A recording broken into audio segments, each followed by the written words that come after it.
Welcome to social post TV. ఈ రోజు మనతో పాటు ఉన్నారు అశోక్ చక్రవర్తి గారు, eminent English faculty, American accent trainer and expert in spoken English. నమస్తే సార్. సో మనం యూత్ గురించి మాట్లాడుతున్నాం కాబట్టి నౌ డేస్ ఈ జనరేషన్ లో బద్ధకం అనేది చాలా ఎక్కువైపోతుంది. ఇప్పుడు ఈరోజు ఒక పని అనుకున్నాను, అవ్వలేదు, సర్లే రేపు చేసుకుందాం, రేపు కూడా ఉంది కదా, లేకపోతే డెడ్ లైన్ 10th కి డెడ్ లైన్ అంటే 9th నైట్ వరకు చేద్దాంలే అని అనుకుంటారు తప్ప సరే రేపే చేసేద్దాం అనే వాళ్ళు అయితే ఉండరు. 99% అయితే ఉండరు. ఎవరో అక్కడ సరే ఈరోజు డెడ్ లైన్ అప్పుడు ఉంది చేసేద్దాం అనే వాళ్ళు ఉంటారు. దీని మీద మీరు ఏమనాలనుకుంటున్నారు? దీన్ని ఏమంటారు అంటే కమిట్మెంట్ అంటారు. మనం ఒకరికి కమిట్మెంట్ ఇచ్చామనుకోండి, ఆ కమిట్మెంట్ ప్రకారం వెళ్ళడం అనేది ఈ అత్యంత భయంకరమైన ఒక చెయ్యలేని పని చెప్పండి అన్నారు అనుకోండి. చెయ్యలేని పని అని ఎవరైనా మిమ్మల్ని క్వశ్చన్ చేస్తే మీరు ఈజీగా చెప్పండి ఏంటంటే, చెయ్యలేని పని ఏదైనా ఉంది అంటే మాట మీద నిలబడటం. ఇచ్చిన మాట మీద నిలబడడం అనేది అంత ఈజీ కాదు. అది ఎక్కడో కోటి కుక్కర్ అంటారు, పురుషులందు పుణ్య పురుషులు వేరే అంటారు, యుగ పురుషులు మహాత్ములు మహానుభావులు ఉంటారు. అలా మీకు ఎక్కడో ఒకరు దొరుకుతారు కమిట్మెంట్ అంటే. కానీ ఇప్పుడు ఏంటంటే దీని మీదనే అనుకుంటా బహుశా ఒక సేయింగ్ రాశారు, అది హిందీలో ఉంది. I don't know whether that saying is in other languages. కల్ కరే సో ఆజ్ కర్, ఆజ్ కరే సో అబ్ కర్ అంట. అది ఎప్పటి నుండో వస్తుంది. అది ఎందుకు అనుకున్నారో తెలియదు కానీ సేయింగ్స్ లో అన్ని సేయింగ్స్ కరెక్ట్ ఉన్నాయో లేదో నాకు తెలియదు కానీ ఈ సేయింగ్ అయితే కరెక్ట్. మన పబ్లిక్ ని బట్టే రాశారు. ఏదైతే రేపు చేస్తావో అది ఇప్పుడు ఈ రోజు చెయ్యాలి, ఈ రోజు చేసేది అది ఇప్పుడు చెయ్యాలి. ఎందుకంటారంటే అలా తర్వాత ఏం జరుగుతుందో మనకు తెలియదు. కానీ మీకు విషయం తెలుసా, ఒకడు ఏం చేస్తాడంటే చాలా ఇయర్స్ వరకు కూడా వాడు ప్లాన్ చేసేస్తాడు. ఈడు అయిపోతాడు సూపర్ స్టార్. వాడు ఉన్న స్థాయి వేరు, వాడు మాట్లాడే స్థాయి వేరు. ఈ దీన్ని బట్టేనేమో గాలి మేడలు అంటారు చూడండి, గాలి మేడలు కట్టే వాళ్ళు చాలా మంది ఉంటారు. మీకు ఒక రియల్ విషయం చెప్తాను ఏంటంటే, కమిట్మెంట్ లేని వాళ్ళు ఉన్నారు, మాటలకు మాత్రమే ఉంటారు అంట. ఏదో మీరు స్పీచెస్ ఇవ్వండి అని అంటే ఎవరైనా వచ్చి స్టేజ్ మీద స్పీచ్ ఇస్తారు, మీరు వినండి కావాలంటే. Not you need not take much time, you can go today also, there are many meetings going on. వాడు స్టేజ్ మీద మైక్ పట్టుకొని మాట్లాడుతుంటాడు. నేను ఎప్పుడు లేచేవానో తెలుసా, 2 గంటలకు లేచేవాడిని. నేను 2 గంటలకు లేచి 2 గంటలు నేను నడుచుకుంటూనే వెళ్ళేవాడిని. ఎక్కడికి వెళ్తున్నానో నాకు తెలియదు, కానీ నా గోల్ ఒకటే, ఆడి కారు కొనాలి అనగానే వీళ్ళందరూ కూర్చొని చప్పట్లు కొడుతున్నారు. వాడు ఏమన్నాడు, వీళ్ళు ఎందుకు కొడుతున్నారు అసలు చప్పట్లు? కమిట్మెంటే లేదు మనుషులు. అసలు వాడు ఎందుకు మాట్లాడుతున్నాడు, ఏం మాట్లాడుతున్నాడో తెలియదు. ఆ ఎదుట ఉన్న స్టేజ్ మీదకి వచ్చిన వాళ్ళు ఏదో సంపాదించుంటారేమో, ఓకే, ఏదో ప్రోడక్ట్ సేల్ చేయడం అని పెట్టుకుంటుంటారు. ఇప్పుడు ప్రోడక్ట్ సేల్ చేయడం అని, ఇంకా కొన్ని బిజినెస్లు ఉన్నాయి, ఏదో ప్లేస్లు సేల్ చేయడం అని, ఇల్లు సేల్ చేయడం, ఇట్లాంటివి బాగా మీటింగ్స్ జరుగుతుంటాయి. వాళ్ళు వచ్చేస్తారు, మేడలు కట్టేస్తారు. అప్పుడే ఒక పర్సనల్ ఒక ప్రొఫెషనల్ ట్రైనర్స్ కూడా ఉంటారు దానికి. వచ్చేస్తారు, ఏమంటారు తెలుసా, నేను లాస్ట్ ఇయర్ మీ ప్లేస్ లోనే కూర్చున్నాను, కానీ ఈ రోజు ఇక్కడ నిల్చున్నాను, నేను మాట్లాడుతుంటే మీరు వింటున్నారు. నా సంపాదన ఇప్పుడు నెలకు 10 లక్షల రూపాయలు. అంటే కింద కూర్చున్నాడు చప్పట్లు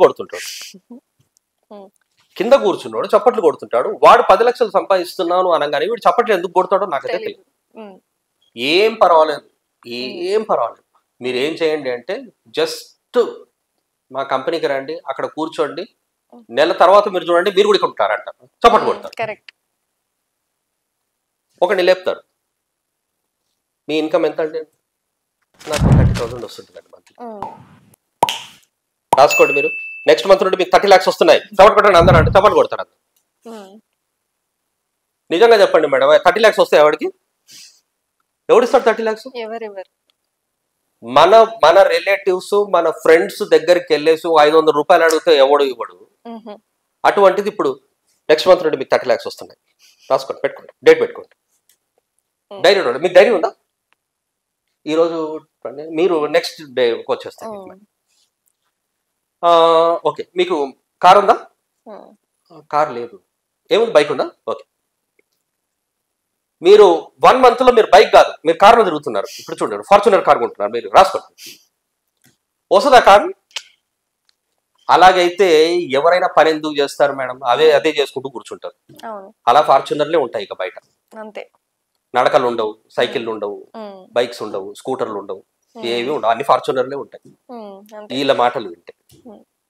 ఇప్పటి మనుషులు ఎందుకలా ఈ కమిట్మెంట్ లేకుండా తయారయ్యారు అంటే, ఇటువంటి మాటలు ఈ మార్కెటింగ్ పీపుల్ అని స్టార్ట్ అయిపోయారు. మార్కెటింగ్ చేసుకుంటూ వాళ్ళు సంపాదించుకోవడం చూస్తున్నారే గానీ నేను ఎంతవరకు నిజం మాట్లాడుతున్నాను అన్నది చూడడం లేదు.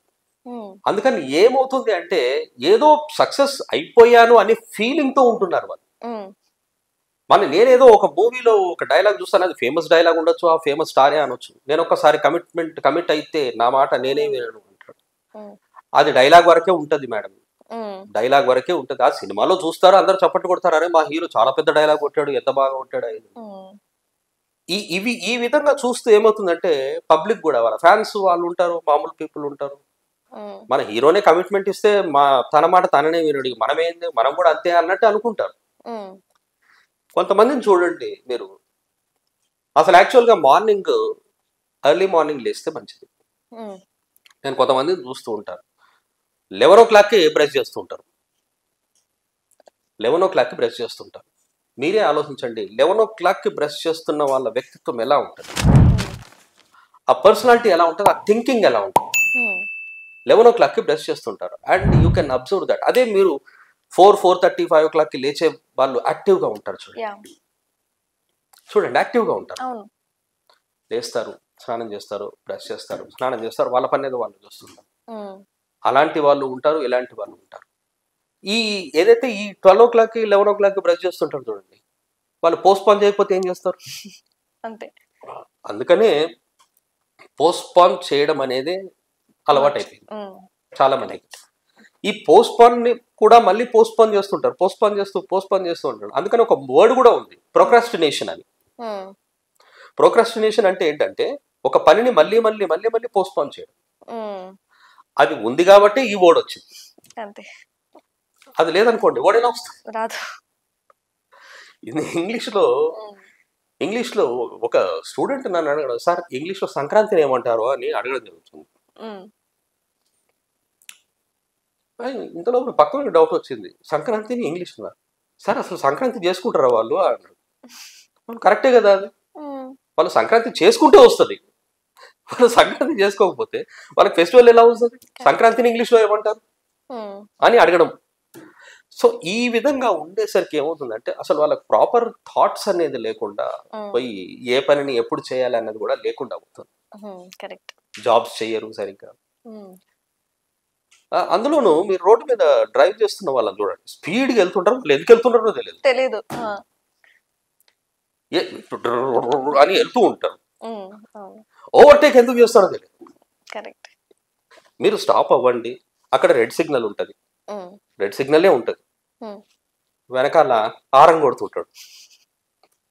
అక్కడ ప్లేస్ కూడా ఉంటుంది. మీరే ఆలోచించండి, రెడ్ సిగ్నల్ ఉంటది, మనం ఆగుతాము, ఈడు వెనకూడ హారన్ కొడితే మనం ఎక్కడికి పోవాలని, ఈడెక్కడ పోతాడు. తర్వాత ఈ ఓవర్టేక్ చేస్తూ ఉంటారు రోడ్ల మీద. మీరు చూడండి యాక్సిడెంట్ బాగా అవుతూ ఉంటాయి. పాపం వీళ్ళు ఏం చేస్తుంటారు, ఈ ట్రాఫిక్ రూల్స్ కొత్త రూల్స్ పెడుతూ ఉంటారు. వాళ్ళకి తెలియక గవర్నమెంట్ వాళ్ళు ఏం చేస్తారు, ఎలాగైనా ట్రాఫిక్ ని మనం ఇది చేయాలి, కంట్రోల్ చేయాలి, యాక్సిడెంట్స్ కాకుండా చూసుకోవాలని వీళ్ళు అనుకుంటుంటారు. కానీ మనుషుల వ్యక్తిత్వాల వల్ల యాక్సిడెంట్స్ అవుతుంటాయి, మెంటాలిటీస్ కరెక్ట్ గా లేక. యూటర్న్ చేస్తున్న దగ్గర మీరు ఆగండి, ట్రాఫిక్ వస్తుంది, ట్రాఫిక్ స్టార్ట్ అయింది. I have seen many times at the cross roads of Ameerpet దగ్గర ఒక యూటర్న్ ఉంది. అక్కడ ట్రాఫిక్ స్టాప్ అవ్వకపోతే మీరు యూటర్న్ చేయొచ్చు. బట్ ఏమవుతుంది తెలుసా, అక్కడ ట్రాఫిక్ స్టార్ట్ అవుతుంది, అక్కడ నుండి వెహికల్స్ వస్తుంటాయి, ఇక్కడ ఒక హారన్ కొడుతుంటాడు. ఎక్కడికి వెళ్తాడో నాకు అర్థం కాదు. ఒకసారి అలాగే ఒక డ్రైవ్ చేస్తున్నాడు, ఇంతలో కూడా వచ్చి హారన్ కొడుతున్నాడు. వీడు అన్నాడు, అరే కాజావు భయ్ వాసే గాడి ఆరేనా అన్నాడు. అంటే నహీ జరా సామ్నే అన్న, కహా జాకే టైరు, జాకే బీచ్ మే టైరు అంటున్నాడు. ఇటువంటి ఇలా ప్రాపర్ థాట్స్ లేక ఏమవుతుంది అంటే, ఎవరైనా కమిట్మెంట్ ఇచ్చినా దాని మీద నిలబడ్డం లేదు. అందుకనే ఆ ప్రోక్రాస్టినేషన్ అని, ఈ పోస్ట్ పోన్ చేయడం అని, అన్ని ఈ విధంగా ఉండడము, ఉమ్, ఒక డిసిప్లిన్ అనేది లేకుండా లేదు. లేకుండా ఉన్నారు కాబట్టి ఆ విధంగా జరుగుతుంది. And I must say that అందరూ ఒకే విధంగా ఉన్నారని నేను అనడం. కరెక్ట్. అందరూ ఒకే విధంగా ఉన్నారని నేను అనడం. మనకు 10 ఫింగర్స్ ఉన్నాయి, ఒకలాగా ఉన్నాయా? అంతే. Thank you so much sir for your valuable information. Okay. Thank you.